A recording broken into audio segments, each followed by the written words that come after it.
Why should you read my books? What makes my books special, different, exciting, amazing, and worth your time and hard earned money? Let me explain. I write retellings, and before you go away, hang on. Not just any retellings. I don't do fairy tale retellings, Disney retellings. I retell those books that you had to read in high school that you didn't like.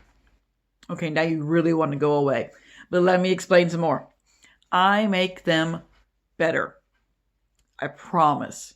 And spicier, which is also better, in my opinion. So, those books you read in high school, Frankenstein, Pride and Prejudice, The Great Gatsby, Frankenstein, or I said Frankenstein, but it's just such a good book. Those books I take and make my own. And I do it differently than other authors who write classic retellings because there are many out there. My books aren't just taking the story and making it contemporary or taking the people and making them modern. I do that, but I give them a new story, if you will. I don't just pick the main characters or retell the same story, but now it's set in New York and they work at a law firm or something like that. My books take the characters from old novels and give them the happy ending that they never got in the original text. For example, if you ever read Wuthering Heights by Emily Bronte, you know it's not a happy love story. Nothing really good happens to the main characters. Even the ending is still sad, but just less sad.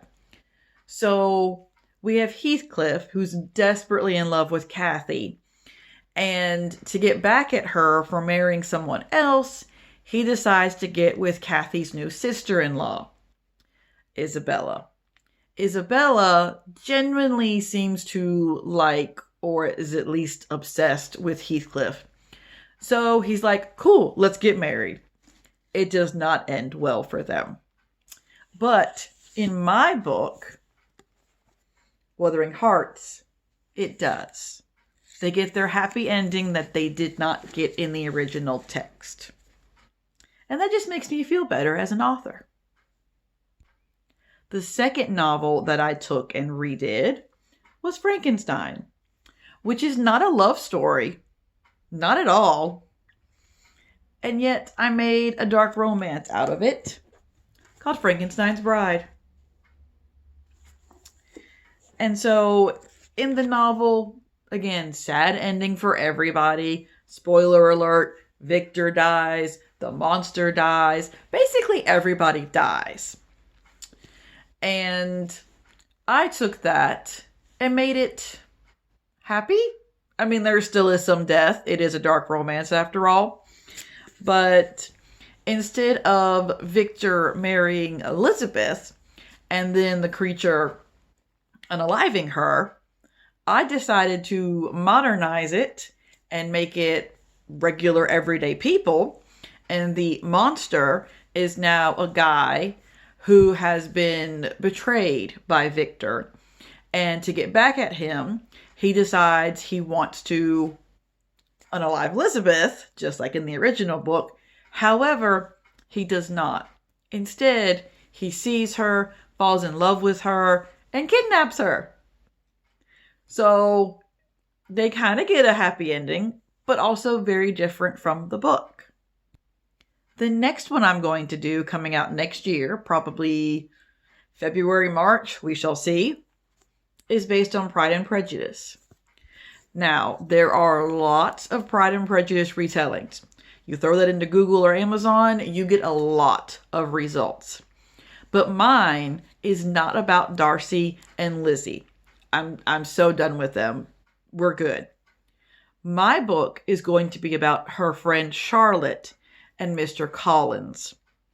If you've read the novel or seen the movie, you will recall that Mr. Collins proposes to Lizzie. She says no. He just walks next door and proposes to her best friend.